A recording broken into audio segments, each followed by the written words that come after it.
What's going on, guys? One love out to everybody. We got UFC 287 Pereira versus Adesanya part 2, guys. Before I get started, hit that thumbs up button so this video can get out there. Also, subscribe to this channel, so I can get all those special features that YouTube give, like the monetization and all this good stuff, right? Also, check out my Patreon account for all my face-off predictions, which I'm going to drop in a little bit. And also, I put prop plays and all those stuff on there too, right? So I will make changes, especially on this card. This card is kind of up and down here, man. A lot of very, very close matchups here, man, you know? So it could be a lot of changes based on if the guy makes weight or just the body language, all right? Also, subscribe to my PayPal or donate to my PayPal. That helps out a lot. Like I said, the more energy you give me is the more energy I'm going to put out. So if you donate to my PayPal account, you sign up to the Patreon account, this can help me, spend more time on these fights, because breaking down these fights and predicting is not easy, especially if you want to do a good job on it. Anybody can just say this guy win, this guy win, this guy win, this guy win. Anybody can do that. That's just easy, right? But to really put in the work and watch tons of fights and only one guy, because there's some guys in here where I'm watching like 5 fights just for that one guy, because I'm trying to see, these guys' weaknesses, the strengths, I'm saying? I'm looking at their Instagram to see what they're eating. I'm looking at how they're working out and all these things. So it takes a lot of work. It takes a lot of time.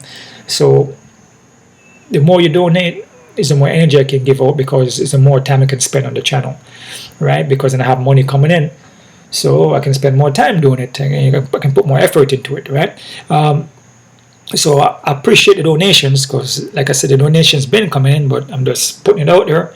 But I appreciate all the guys, enough love out to everybody who has been, and I respect that and I appreciate it, right? 13 fights in this card. This card is going to be in Miami Dade Arena, which is pretty much 20 minutes away from me or less. It's very close to me, right? So it's going to be a packed arena. It's going to be crazy, guys.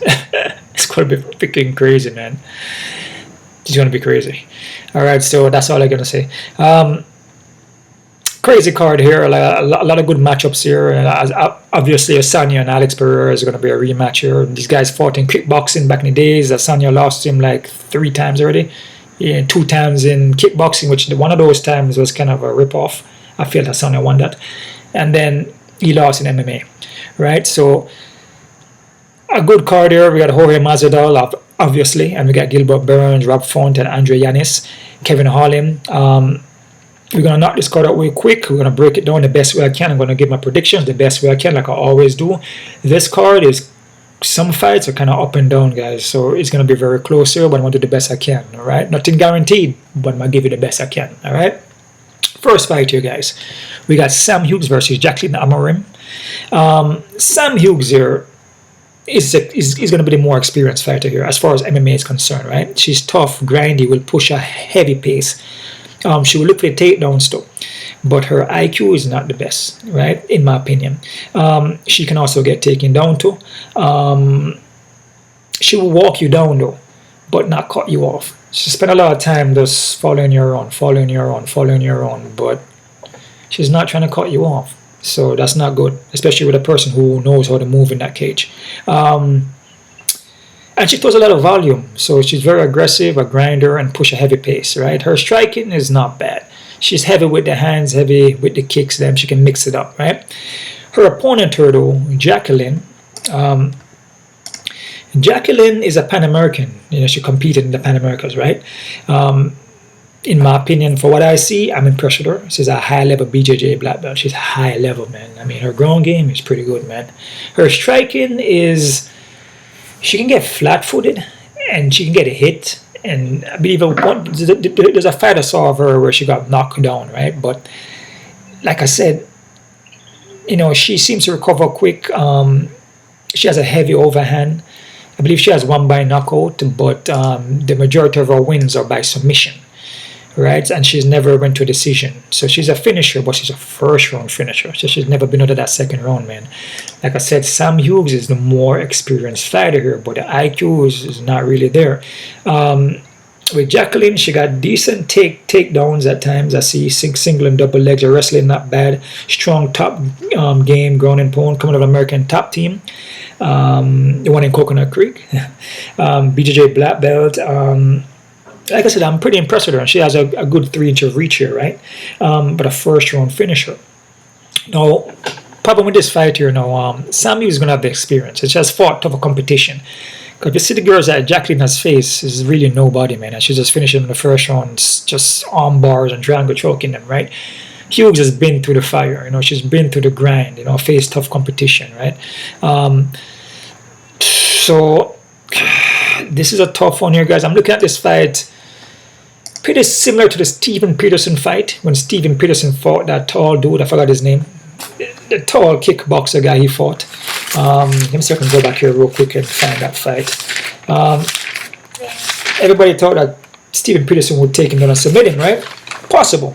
But Steven Peterson, he has a bad fight IQ, and he's so flat-footed that the guy that he fought, the guy Peterson versus Alexander, the guy that he fought, you know, he can get submitted, but he has a reach and a height, and he's so good at the movement. So he has one particular skill set that he's really good at, which is his in and out and his lateral kickboxing movements, right? He's very technical and athletic.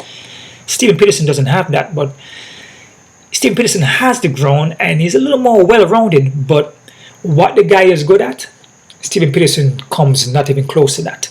So that's why Steven Peterson lost that fight, because the guy is super athletic, and Steven Peterson doesn't have the best takedowns. You know what I'm saying? So I'm looking at this Sam fight here against Jaqueline. It's pretty much the same thing, you know. Sam, she's okay, you know, heavy hand kicks, she will go for takedowns, but nothing stands out, man.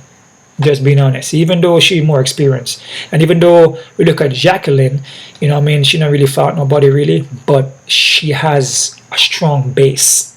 She has a strong foundation, which is her BJJ black belt, and she's, from what I've seen, she's legit on the ground, man. I mean, if she catch your leg or your knee or your ankle or your neck or your arm, she gonna take it. So that's what I see. And this is a fight where it's tough to predict, because if Jaqueline doesn't submit her in the first round, how is she going to look in the second round? Exactly. Right? Exactly. Right? These are the things. I mean, you know, the same thing with Steven Peterson fight. You know, I'm saying, you're looking at it like, if his opponent, Alexander, don't finish him in the first round, then how is he going to look? And he look fine. Right? So it's the base I'm looking at here. I'm looking at the foundation, and Jaqueline has a stronger foundation here. She has more of the her skill set stands out more, right? It's more legit to me than Sam Hughes, who's just gonna throw over hands and maybe try for a takedown but could get guillotined. Because like I said, Jaqueline, her BJJ is pretty good, and her striking, it's not elite, but she has a heavy overhand, and she will throw the punches and throw the kicks at you, and then mix it up. So it's not like she's like a fish out of water when it comes to striking. So it's not like her striking doesn't exist, right? And Hughes has been submitted. So for this fight here, guys, I'm not confident at all, and I can tell you right now, if Jaqueline cannot submit her, I don't know what she's gonna look like in the second round. So this is a fight where you could potentially fade this one, man, because Jaqueline making her debut, and from what I see, she looks good, but that's from what I see. That doesn't mean that it's going to play out like that, you know what I mean? So we're going to say that I'm going to say Jaqueline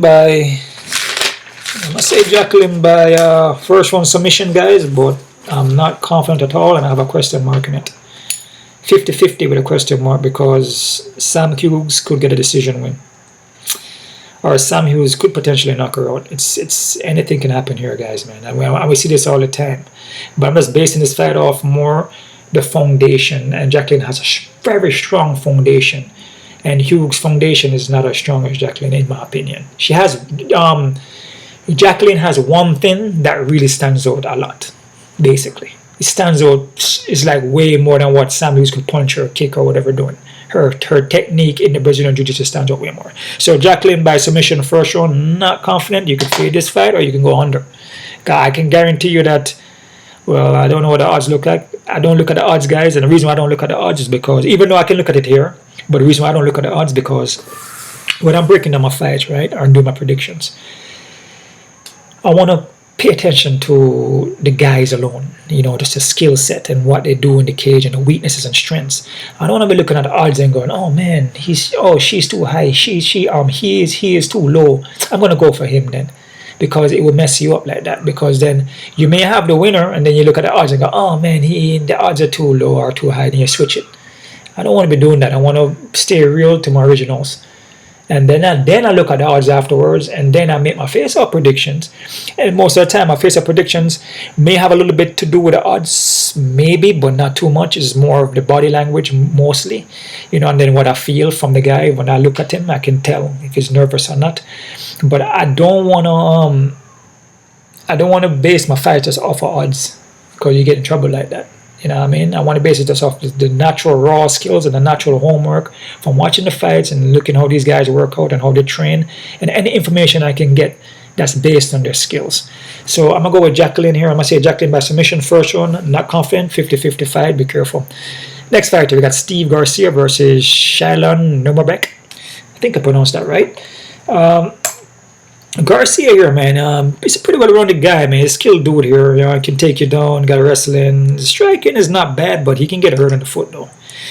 He can get hurt pretty easily, too, man. You touch him, he can get knocked out. Well, he's been knocked out before, I believe. Yes, he's been knocked out, but you can get flash knocked down. And a lot of guys on this card is perceptible of getting flash knockdowns. So when I see guys get hurt like that, it's difficult to pick them when they're fighting guys that too heavy. He's been knocked out one time, but in his fights, he's just been getting hurt and get flash knocked down days.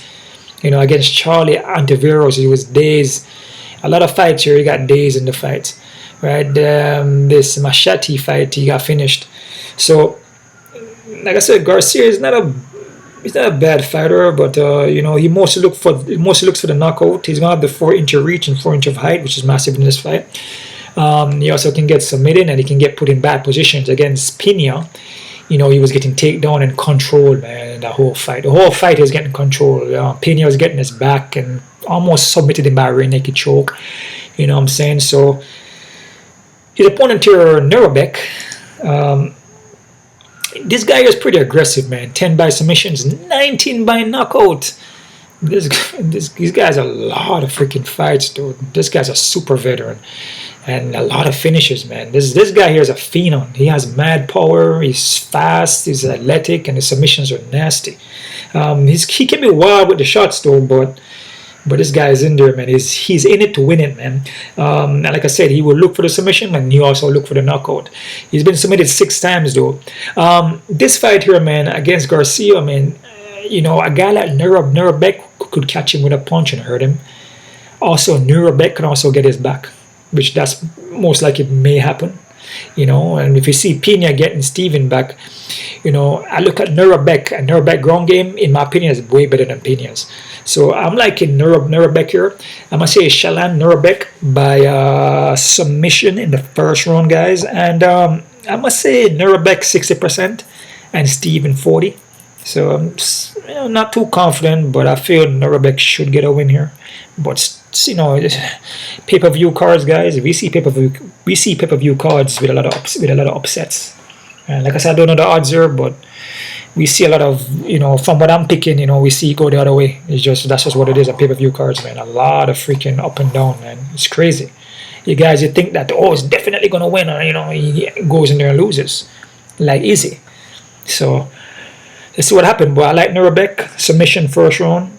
Garcia 40 and Nuerdanbieke 60%. All right. Next fight here, guys.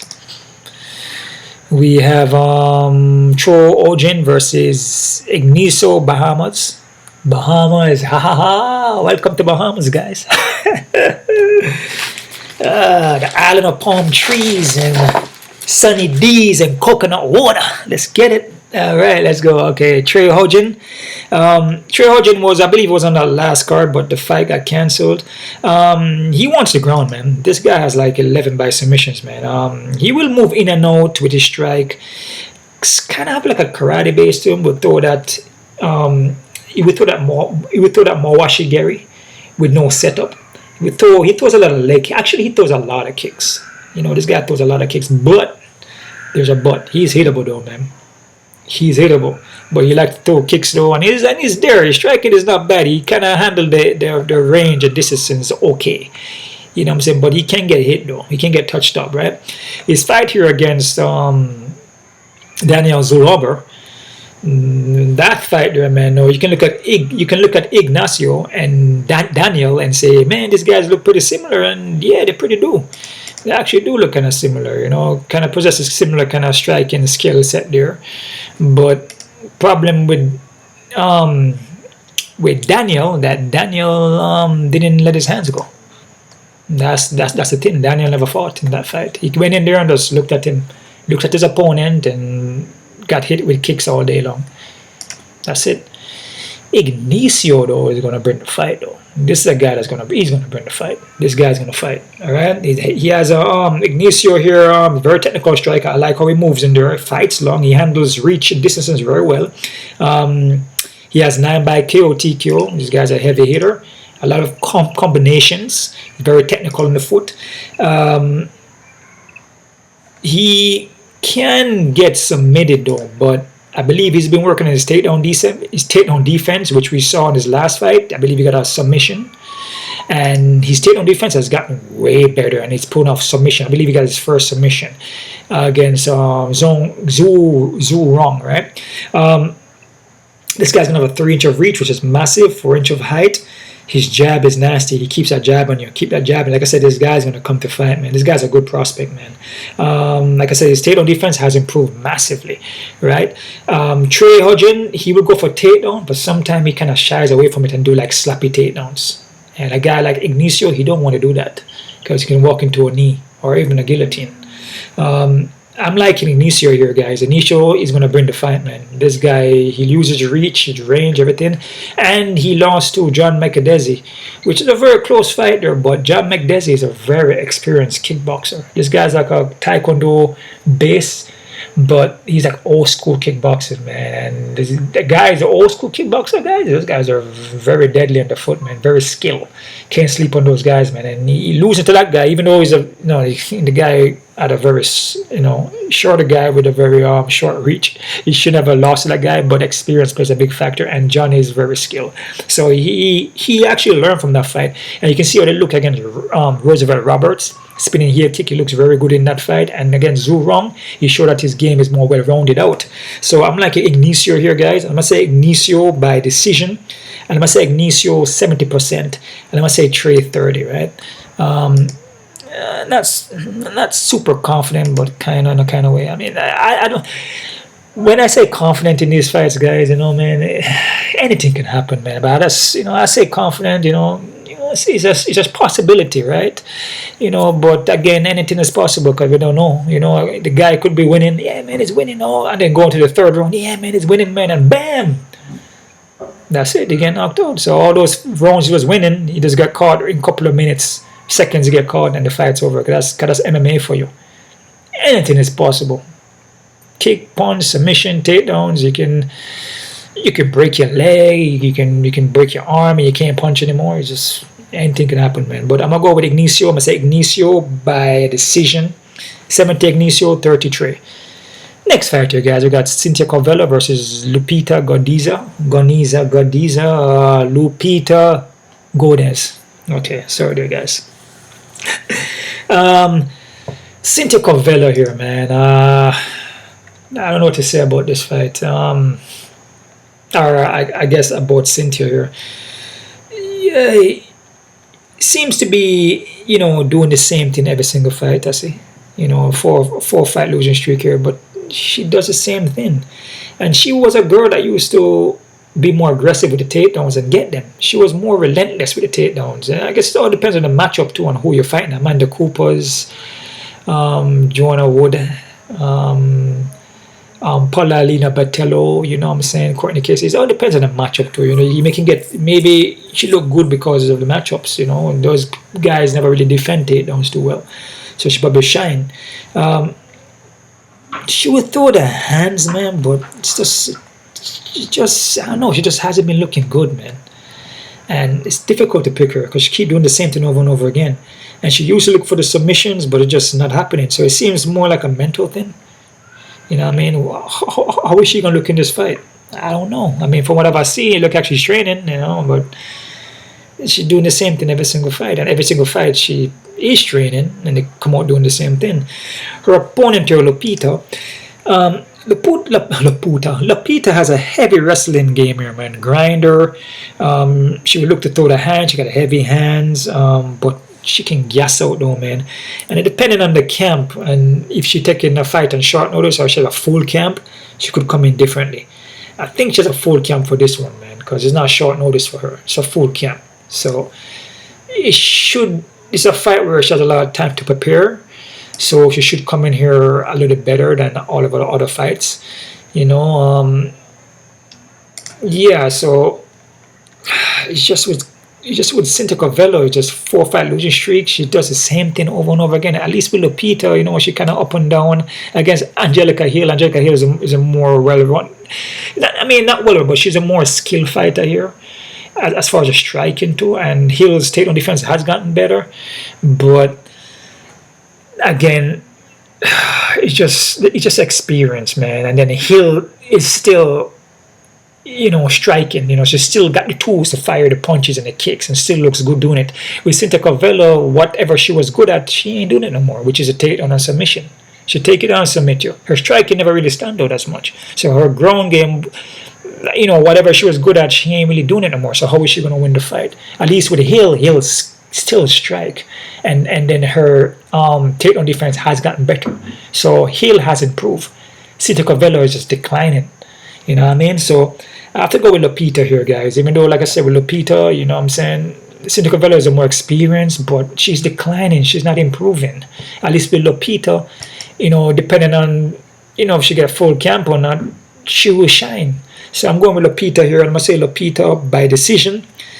But I'm 50-50%, man. 50-50.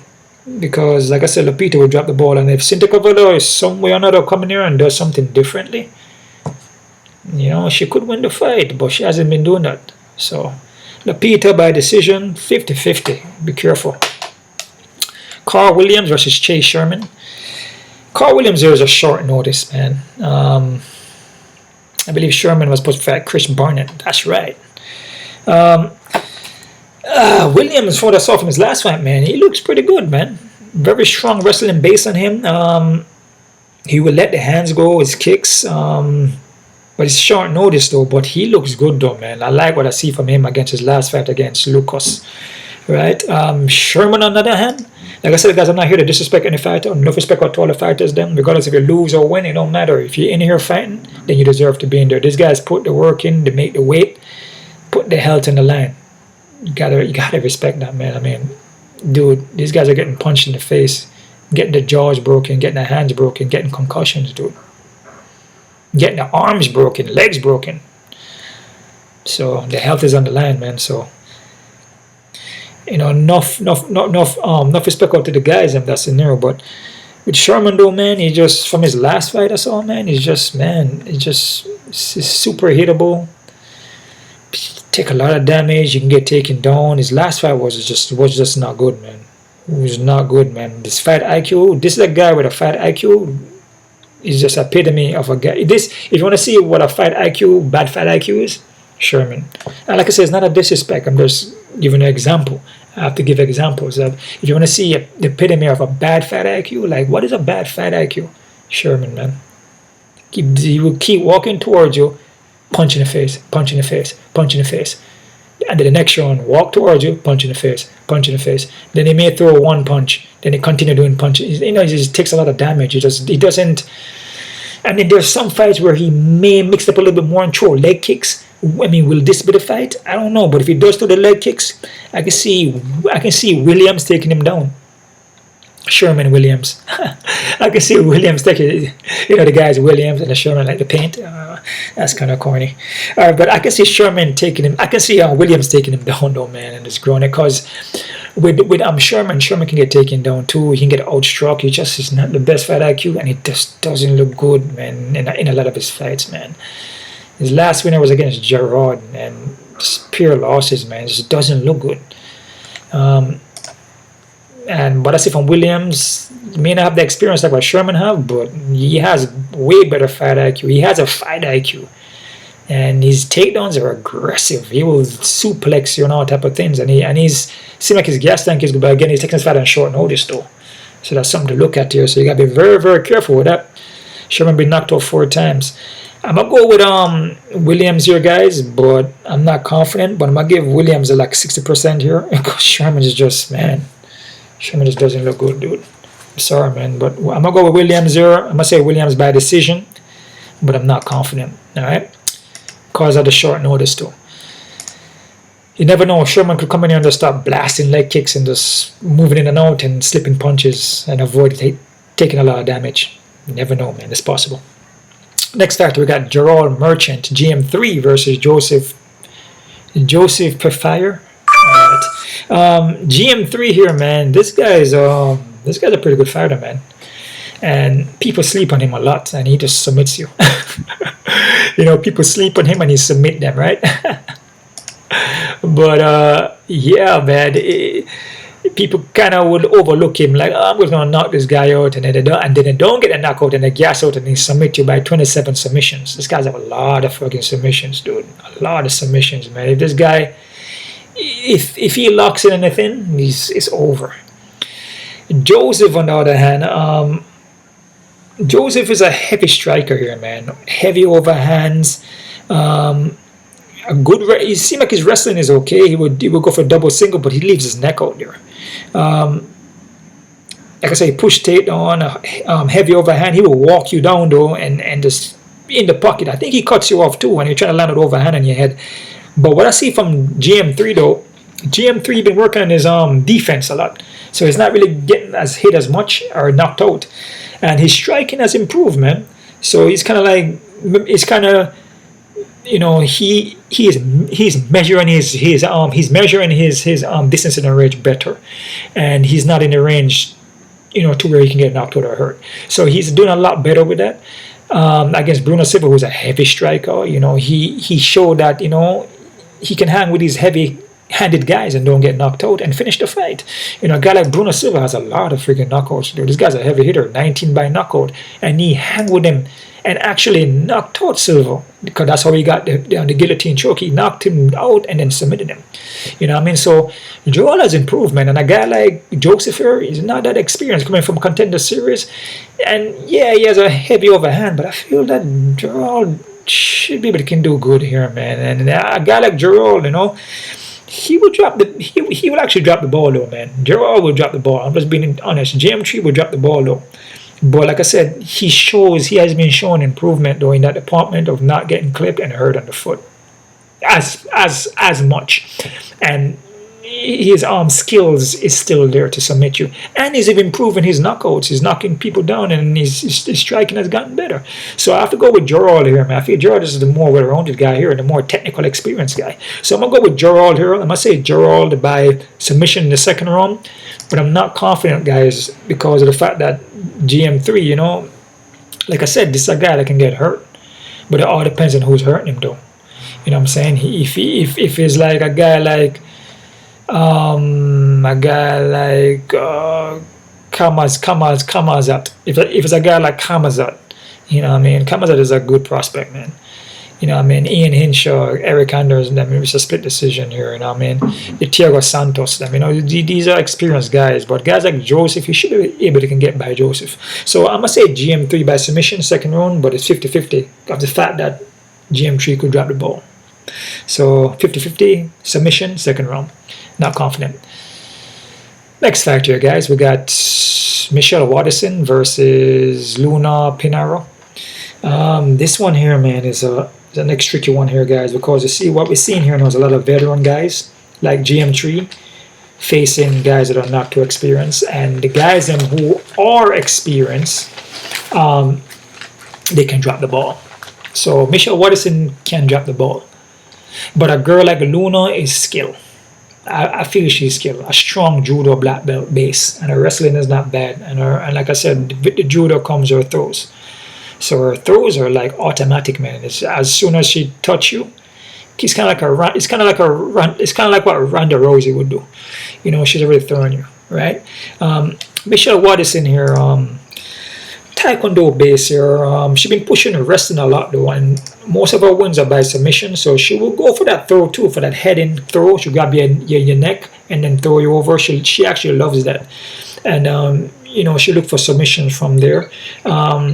She's experienced, but she will fade, and she will fade when she's been pressure. When you put a lot of pressure on her, right? She likes to keep the distance because, you know, she wants to strike. But like I said, lately she's been going for double legs and looking for the submissions, because it seems like, you know, when she's striking, there's not much power behind those strikes, right? She's more just peppering you up. She's peppering you with kicks and punches, but the main thing is for her to go for the inside game and take you down. 9 by submissions, 3 by knockout. So she's not really much of a knockout person. She's more of a trickster, you know. She will keep you on the outside. Oh, she's striking with me, then boom, double, single leg. Maybe she do that in the second round, right? She's good when she's leading the dance, right? And then she will carry a pace. But if you're pressuring her and closing the distance and throwing her and in the clinch and hitting her and pressure, she doesn't like that. And like I said, her striking it doesn't pack power. You can penetrate it. You know what I mean? So a girl like Luna here, from what I've seen, she's aggressive. Luna is judo black belt, very aggressive. She got nice throws and sweeps, but a lot of first round finishes though. And you see she lost here when she go third.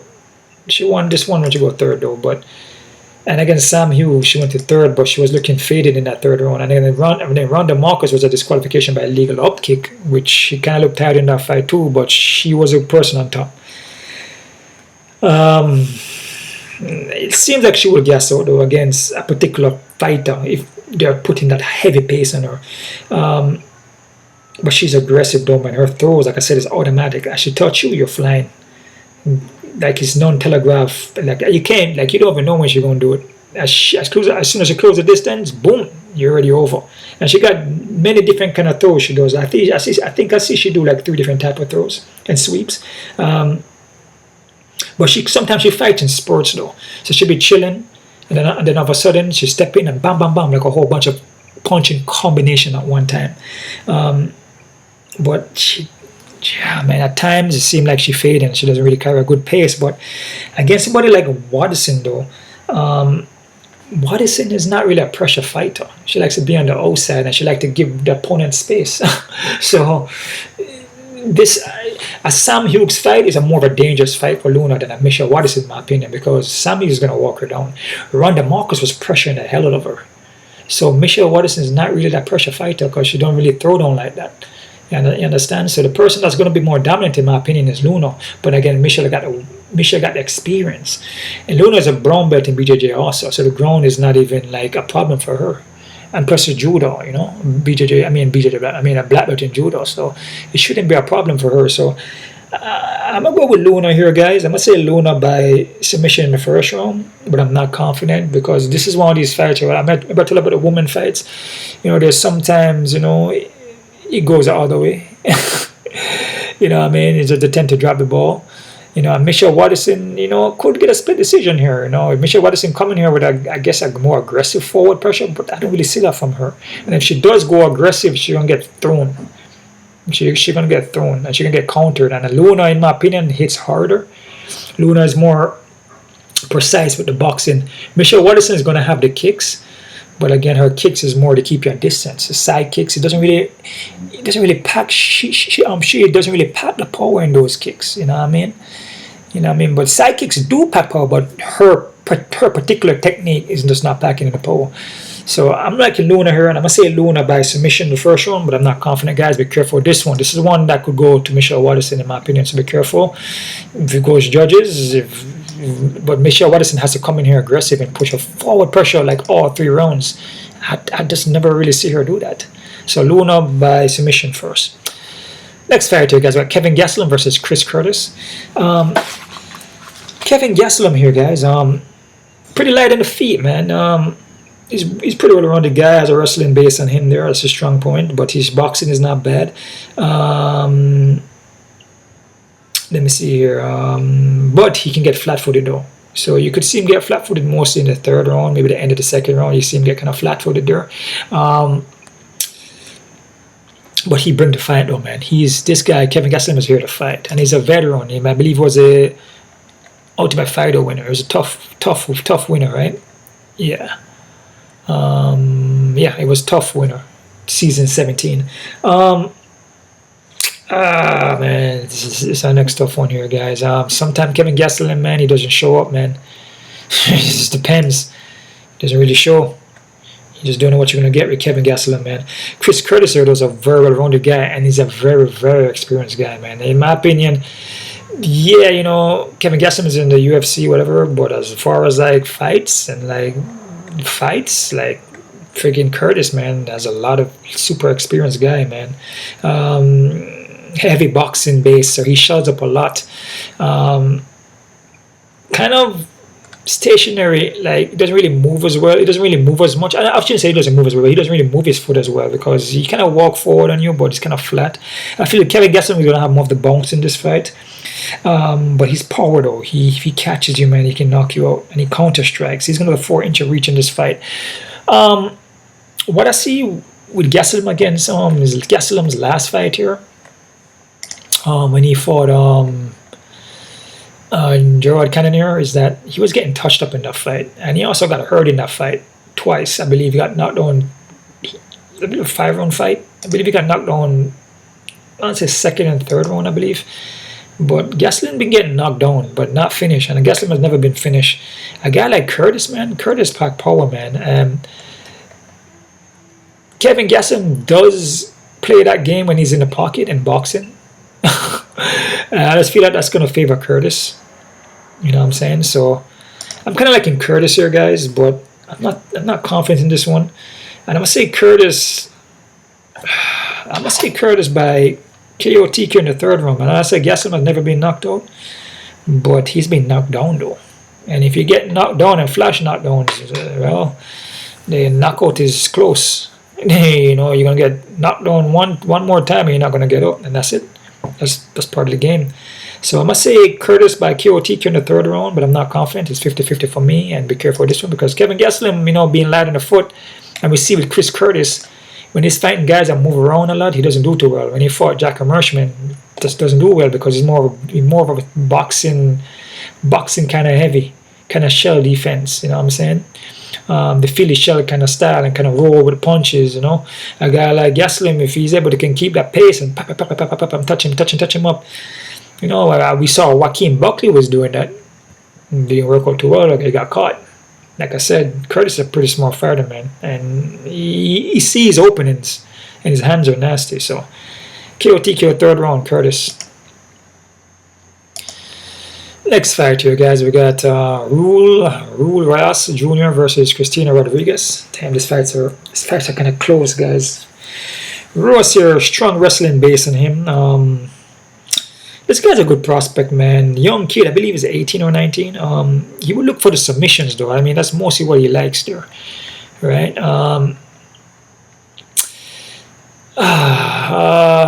This guy's not a bad fighter, man, but he fought a guy contender series who was 7-1, you know, who was a very tough guy. He went to decision with him, and he hung with that guy very well.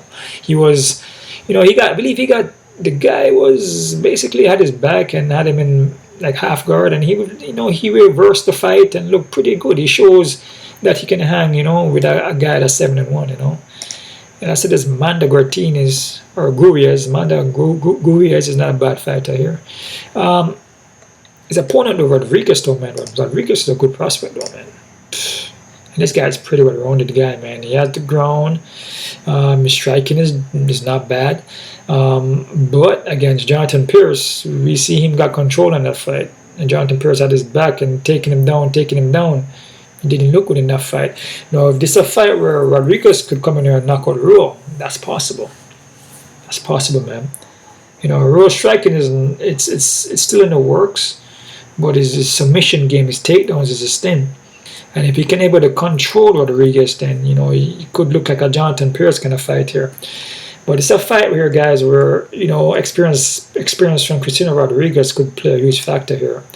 And like I said, you know, I feel Raul Rosas, you know, he's still a young kid, you know, and, you know, fights like this it can't be risky, man. You know, there's a fight where he could lose, you know, just by Christian, you know, just being experienced. If Christian can stop his takedowns, too, then it's going to be a problem also. You know, if Christian can stop his takedowns, imagine that, then he just outstrike him. Probably get a split decision win over him, you know, so it's possible. But I'm going to go with Ross here. I'm going to say Raul Rosas Jr. by decision. It's 50-50. I'm not confident because, like I said, Christian is also a good prospect and he's a very experienced guy, man. So be careful with this fight, guys. Next fight here, guys. We got Kevin Holland versus Santiago Ponzinibbio. Kevin Holland, he's going to have an 8-inch of freaking reach. 8-inch of reach, dude. That's freaking massive, man. And a 3-inch of height. Kevin Holland is a durable guy, man. He is well-rounded, but he can get taken down, which we all know, right? He can drop the ball, basically. He's skilled, though, and he pack power. And he's still a dangerous guy, man. Again, Stephen Thompson here, man. Stephen Thompson did well in that fight, but it's a fight that Kevin Holland could have won. He took down Stephen Thompson in that second round. Stephen Thompson fell, and and then he went to the ground with him. And he had him there, and then he stand back up. We know that Holland has a nasty ground opponent, and that was early in the round, man. And he just stand back up.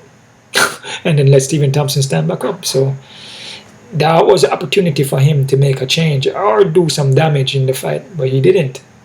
So he lost the fight. He broke his hand in that fight, and Stephen Thompson is a technician. He's hard to stand with a guy like Stephen Thompson, man. The guy's a world-class kickboxer, man. The guy's a world-class kickboxer, man. To stand with this guy here is dangerous. Look, he's pretty much undefeated in amateurs. This guy is freaking skill. He was in freaking the WAKO, which kickboxing league? It was in the Chuck Norris league there. I think that's probably it. The IKF. This guy is a good kickboxer, man. He's a good kickboxer, and to stand with him, you know, his karate martial art base is strong. It's technical. It counter strikes you, man. You can see everything coming. You switch stance, you see it. You can see when you're gonna freaking, you know, which stance you're going in. If you're gonna throw a punch, you're gonna counter before you put the punch out there. So to strike with him that is why they look to take him down, because they're not gonna play with him on standing up. Kevin Holland had the opportunity, but he gave it away. Ego happens, man. His opponent here is Santiago. Santiago is pretty well-rounded guy too, man, but he has slowed down a lot though. After he came back, he took a time off. I believe he was staph infection or something like that. It hasn't been looking the same. This was a guy who was knocking out everybody, basically. No, we see him a little bit slower, just hittable. I guess Alex Morono this is a fight I was talking about. Alex Morono is winning the whole round, first, second, and third, close to the fights. 2 minutes and 29 seconds. He's like doing great. Then boom, overhand. It happens, man. And Alex Morono was peppering him up in that fight. Peppering him up every single round, knocking him down, hurting him. Kevin Holland, man, got the mad ass reach. So Kevin Holland should win this fight. He should win it. But we see with Kevin Holland, man, sometimes he plays around, you know, I don't know. He just throws the fight away. He just gives the fight away, man. So I got Kevin Holland here, man. First round KOTKO, but it's 50-50. I'm not confident because you just don't know. Kevin Holland, man, will throw the fight away. So I see Holland just in the distance, man, the range. You just pepper him up. And Holland's a BJJ black belt, but can get submitted still. But stand-up is just... I mean, if Alex Morono is peppering up, you know, Ponzinibbio, I mean, Kevin should be able to get this fight right. I mean, and based off the striking and the speed and timing and the reach, Got to give it to Holland too, man. But again, Holland plays around a lot, so you don't know. You know, he could just come in and just talk, and lose a fight. But Holland by KOTKO, man, I'm not confident 50-50. Next fight here, man, we got Rob Font versus Adrian Yanez. It's a good fight here, guys. But it's a good fight, but it's a tough one to call here, man. Font is very experienced, man. He's he's number 10. He's a very experienced guy, man. Very experienced guy, man. Cody, Galbraith, Marlon Mirage, Ricky Simone. He beat Ricky Simone, actually. Sergio Pettis. Oh, shit, he beat Sergio Pettis, right? Yeah, oh, shit, okay. These guys are very freaking experienced. But I feel like he's in a slight decline. His jab is nice. Got the best jab there. BJJ black belts. Boxing, his jab is nice. But he can get busted up in his fight, though. He can get hurt in his fights, and he's not as durable like he used to be. Right? His defense is not good. He has poor defense. And if you touch him in his head or his chin, he's going to get flash knocked down. He's wobbling everywhere. And this doesn't happen. You don't have to really do much. You understand? And a guy like Adrian Yanez, that guy freaking, he's a good boxer too. And he's technical and he pack power. It's not like this guy can't throw the hands too. So this is a fight where Font is like, you know, he takes a lot of damage, man. His defense is just not good, and he gets hurt. He has a jab, and he can most likely can keep, you know, Adrian Yanez on the outside with the jab, like what the fight here when Yanez fought Randy Costa. Randy Costa was hitting him with a jab. The whole first round, jab. They was eating jabs the entire first round. Font could do that. Font can possibly do that, but Yanez found out that, okay, hit me, okay, I figure you out. Then he started to jab with him. He started to jab. So whenever around the Costa jab, he would jab. Then he started slipping and he counter and then put him against a cage, bam, he's over. So Font is a guy where, yeah, he's dangerous, but he's hateable. And he's not like fighting a guy that can't box. Adrian Yanez boxing is not bad, man. The guy is pretty skilled. And if you watch footages of the Marlon Vera fight and Jose Aldo, I mean, that's all he really needs, man. I mean, you could see that there's openings there, you know, to catch Font and then hurt him. It doesn't take much. And the Marlon Vera fight, dude, Font took a lot of damage in that fight. His whole face was swollen. I felt kind of bad watching that fight. I'm like, man, this probably should stop this fight. His whole face was destroyed. Took a lot of damage in that fight, man. Took a lot of damage. His defense needs to work on his defense. But yeah, man, this is a fight where, you know, I can see a lot of people maybe going for Font because of experience and they feel that Font. And if Font watches the fight about Ronda Costa and say, yo, this guy can eat jabs, you could just jab him up. But then what happened if, you know, like Adrian, he figured it out, like, okay, he hit me a jab, figure you out, then counter him. Or you know what I'm saying, or pull Font into deep water and then counter him like he usually does. Font's not durable. That's the only thing about this fight. If Font was durable, I may probably go more to Font if it was durable, but he's not durable. He get busted up easy, and he get hurt a lot. I mean, in that Marlon Vera fight, he was dazed maybe like 3 or 4 times, like wobbly leg. He was like wobbling back. He was lost. He was dizzy all over the cage. It's difficult to pick a guy like that when he's fighting the next guy who's a heavy hitter, like Adrian is. Adrian Yanez is a skilled guy. I'm going to read from the notes here, guys. Skilled guy, he's durable, he's fresh. You know, the guy is fresh, man. Boxing, kickboxing is well-rounded, and he's going to have the speed. He has the speed of a Font. That's the thing. The technique you don't see, the one that you don't see, is the one that's going to get you. Unexpected moves are hard to counter. Font is not going to be the quicker guy here. But again, the jab, yeah. But then if the fight goes second, if he doesn't knock out Yanez, the longer the fight goes, is going to favor, in my opinion, Adrian Yanez for the win. So I'm going to go Adrian Yanez here, guys. I'm going to say Adrian Yanez in the second round by KOTKO, but I'm not confident because Font is not a bad fighter. And Adrian Yanez is still kind of coming up, you know what I mean? He's still a a kid kind of coming up, but I think he's proven himself, man, and I feel his skills is good. He got good boxing skills, man, and he knows he can see the punches, he slip.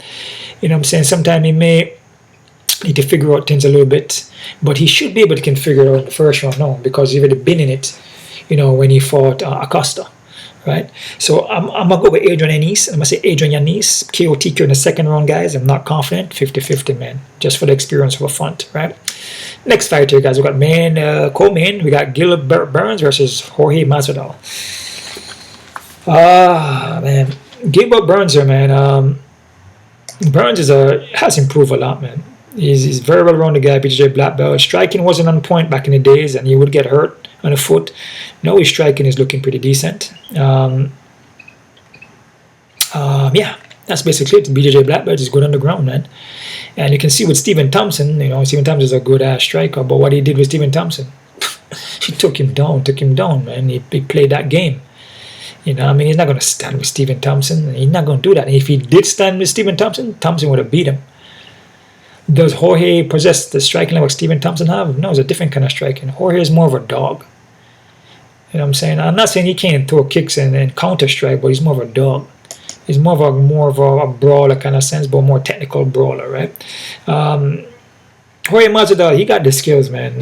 There's a guy come to fight. He's well rounded. He got the ground to his ground. It's not bad actually. Back in the days, he used to get taken down a lot, but then he has been fixing those aspects of his game and getting better with the takedowns and getting back up. His takedown defense gotten a lot better, right? But man, I don't know. I just don't feel.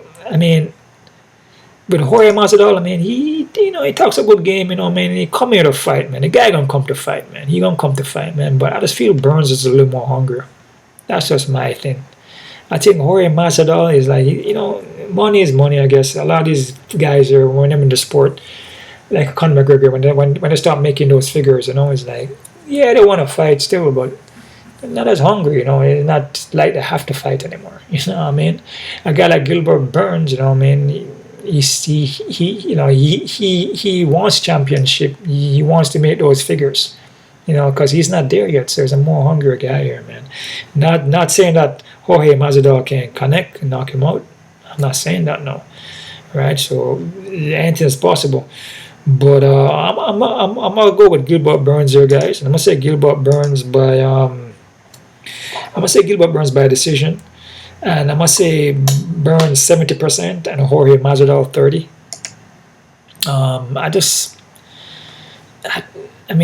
If Jorge strikes with him, Burns can get him to the ground. That's just basically it. And yeah, we see Jorge Masvidal throw that flying knee, and it's a deadly knee, and knocked out, what's his name again? Knocked out Ben Askren, but I'm pretty sure that Burns is gonna be aware of that, man. Come on, man. It's not like if I know a guy knocked the next guy with a flying knee, and that's what he does, and he's against the cage and waiting for you to just lower your level and duck your head down. Burns not gonna be like, okay, I'm gonna lower my head down and know this guy's gonna need me. I'm just gonna go for it. No, he's gonna be more aware. He's gonna set it up. He's gonna strike with him for a little bit, and when Jorge least expected, he's gonna get taken down, possibly even a submission. But I'm gonna go with decision by Burns, man. All right, 70 for Burns, 30 for Jorge Masvidal. Main fight in the card here is going to be a part 2 here. Well, actually the kickboxing is kickboxing, so we're going to see a part 2 in MMA. Alex Pereira versus Israel Asano. Alex Pereira, man, this guy's a freaking phenom. This guy doesn't smile much. He doesn't smile at all. Yeah, I see him smile a couple of times, but it's not like it don't seem like a very pleasant guy, like he'll say, smiling and crack jokes. He's just a very serious guy, which is, that's his personality. I still feel with Alex Pereira here, man, I still feel that in MMA, he hasn't really, yeah, he fought easy, but if he fights a hardcore grinding wrestler guy or a Brazilian Jiu-Jitsu, good double single legs, he's gonna be in problems, man. Yeah, and he can get submitted, in my opinion. It's just was winning this fight, and he would have won it, man. You know, he nearly won every single round. He would have won the fight, you know, but he got caught. He got caught in the last round. And we probably can say the same thing about the last fight, the freaking, what's that fight? Oh gosh, the Usman, right? The Usman fight. We said the same thing. Oh, Usman just got caught, but then Usman lost, and he went back and rematch and he lost. Could this be the similar thing? Yeah, easy got caught, and come back in and he lost. Possible. But the thing about this fight though is that both guys can strike. Usman is not really known as a striker. He's more known as a wrestler. You know, so, and if you look at Leon Edwards, in my opinion, is more well-rounded. You know, takedown defense has gotten better, but his striking is where he shines. Fight star standing up. I feel that Izzy ground game could be potentially better.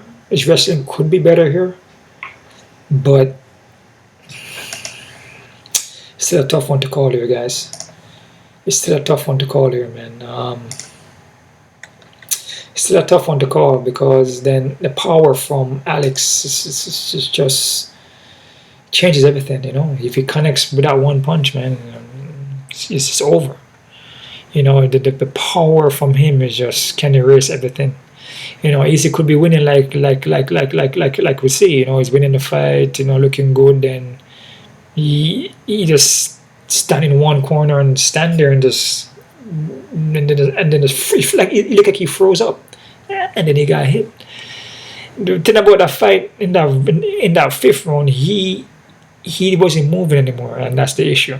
He stayed right in the range of him, and I think if he makes those corrections and move, and regardless if it's a fifth round, he keeps on moving. Regardless if it's close to the end, he keep on moving. He can win this fight because he was winning it with striking. You know what I mean? So,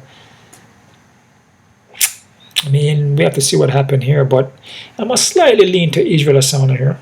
I'm going to say Israel Adesanya by decision, but it's 50-50, man, and it should be an even fight because, like I said, Alex Pereira packed the power, you know, and it doesn't really take much, you know. The only thing is Israel doesn't move his legs, and then also the leg kicks from Alex Pereira was also an issue too, kind of slow him down too.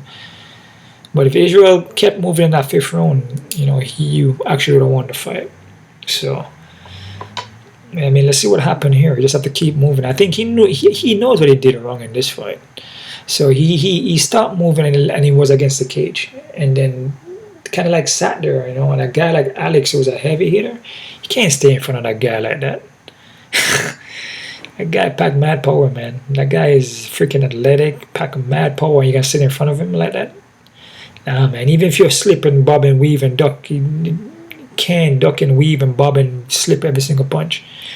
You know what I'm saying? That one that connects. That's it. So I'm going to go with Israel here. I'm going to say Israel decision. 50-50 fight, guys. All right. Quick look at the odds here, guys. So we're working with here.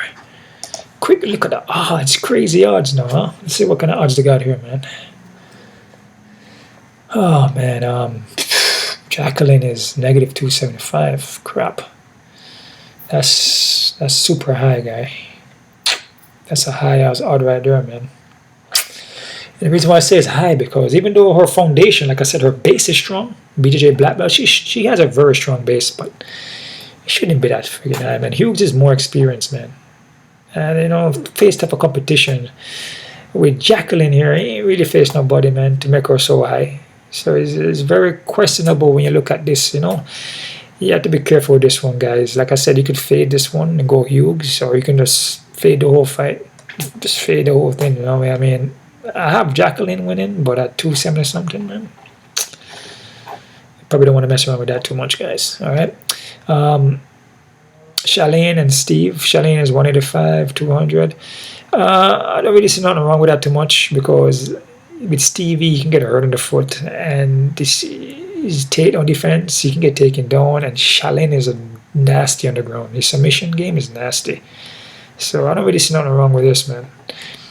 Ignacio on Trey. Damn, Ignacio is high as hell. Oh man, these odds are high, man. I like Ignacio in this fight, but I don't know if at 300 though. I probably put him like the 200, yeah, but not at 3. You know what I mean? Because Trey ground game is not bad and he's known for submissions, but Ignacio have been showing improvement. So just just be careful, guys. I like him at 200, but be careful with this one still. Sinto Covelo, Lupita 300 and something? Oh hell no. Even though Covelo has not been looking good at all, it's like declining bad.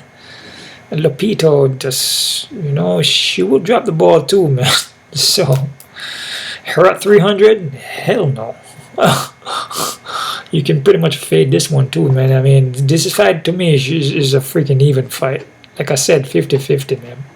So just like the Jaqueline and Sam, I just feel like Jaqueline has a better base.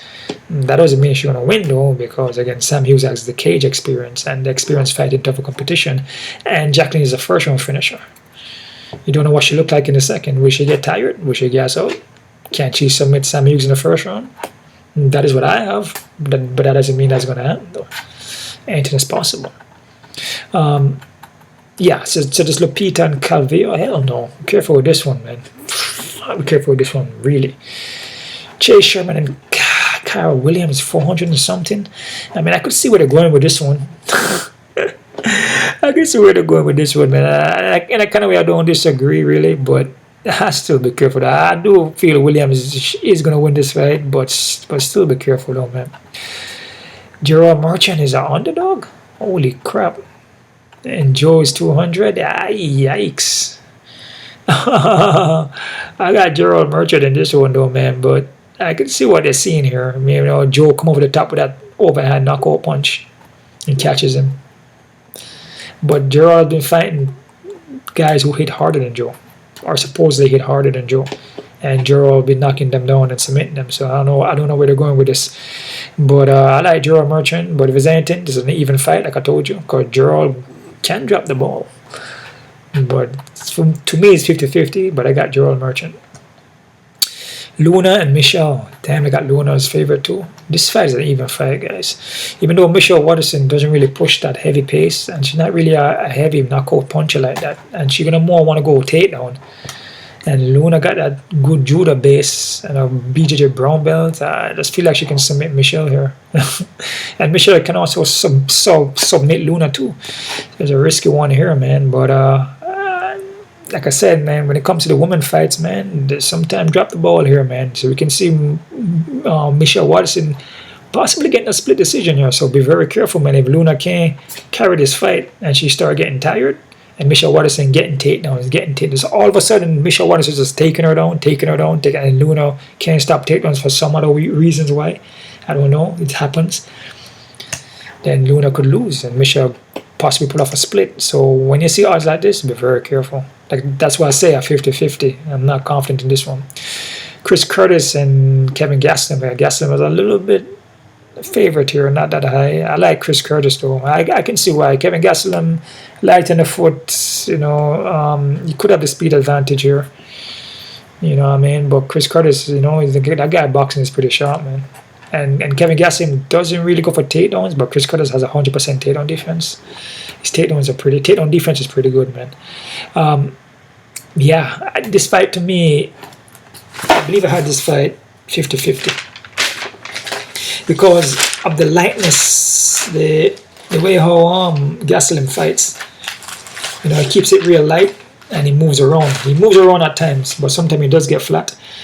But he does stationary though. Like I said, he will go phone boot, but he does move light in his foot, in and out. And Curtis doesn't really do that. It's kind of walk you down, kind of flat. Doesn't really cut you off much. But he will find you though. He will find you. So like we found Buckley, Joaquin Buckley. He found him. So I must say, yeah, I got Chris Curtis here, but like I said, Kevin could win, so be careful. Christian Rodriguez and Raul Rosas. Yeah, man, they're high on this kid. I mean, this kid is not bad, man, but Christian Rodriguez is a very experienced guy, man. He's a good veteran, too. And Raul is a good veteran also. Not veteran. a prospect. You know, Rua is a good prospect and Christian's a good prospect. They're both good prospects, man. And you know, I mean, they're making Christian look like he's not that great. You're right. Like I said, man, if Christian can stop the takedowns and even outstrike Rua, then he will win. Then he will win the fight.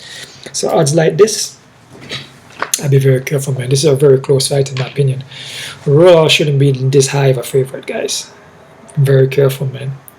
Because the Christian getting a win here. It's a possibility. So a couple fights here, guys, the odds are kind of off. It should be more closer. Because just the opponents that they're fighting, you know, they're not bad fighters. They're good prospects, you know. They have the experience on them, you know. So you gotta be very careful of that. But I go with Raw still, but it's a very crazy one here. Be careful.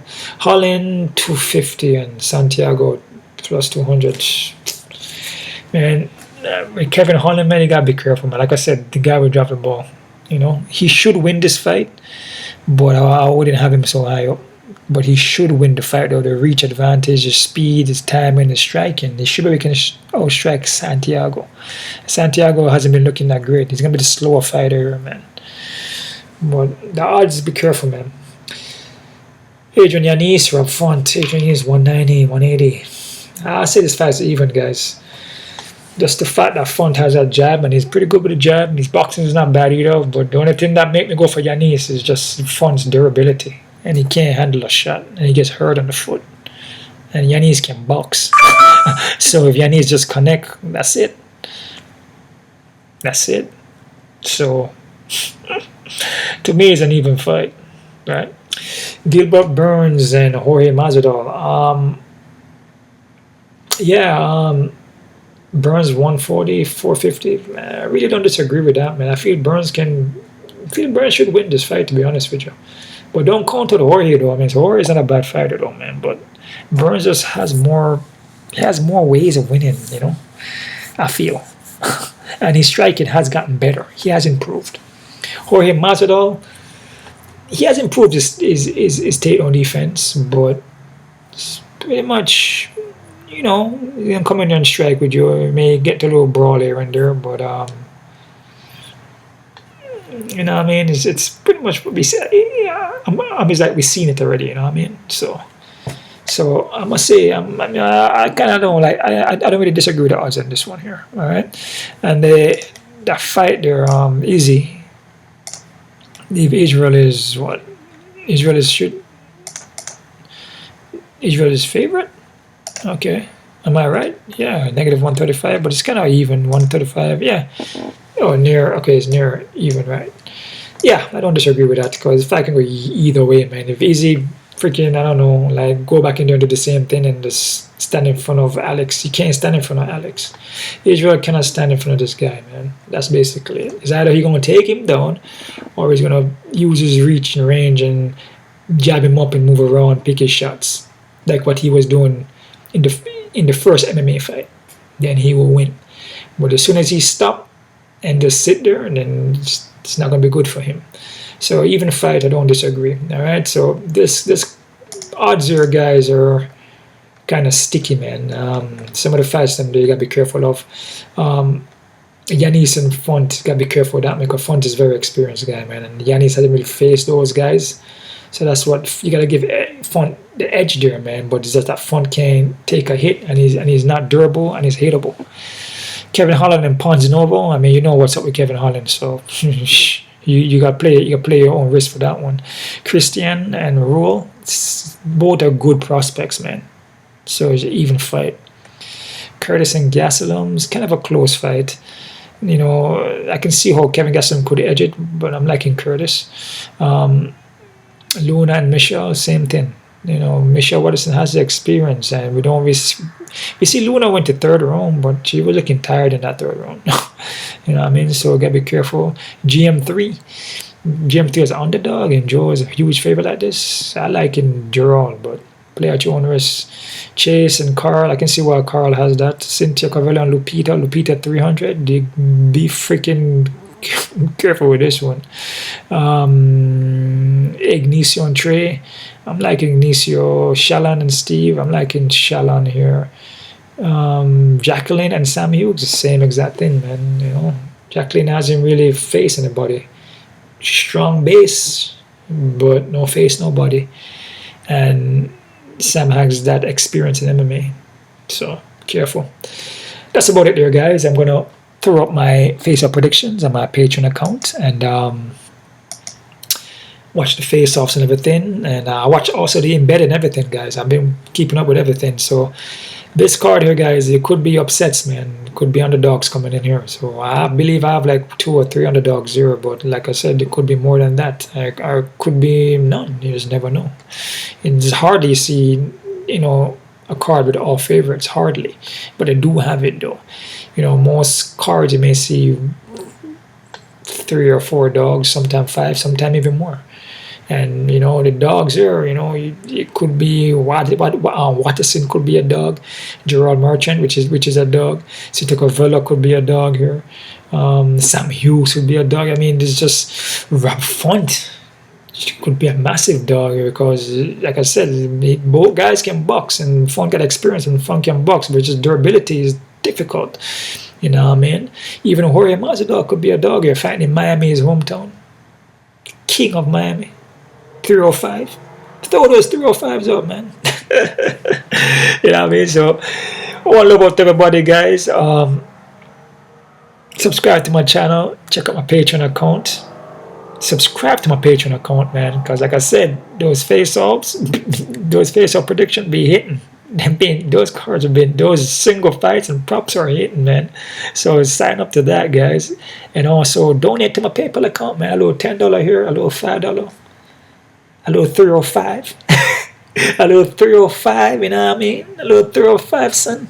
You know what I'm saying? Put those 305s in there, man. Put those 305s. All right, guys. One love out to everybody. Keep on kicking. And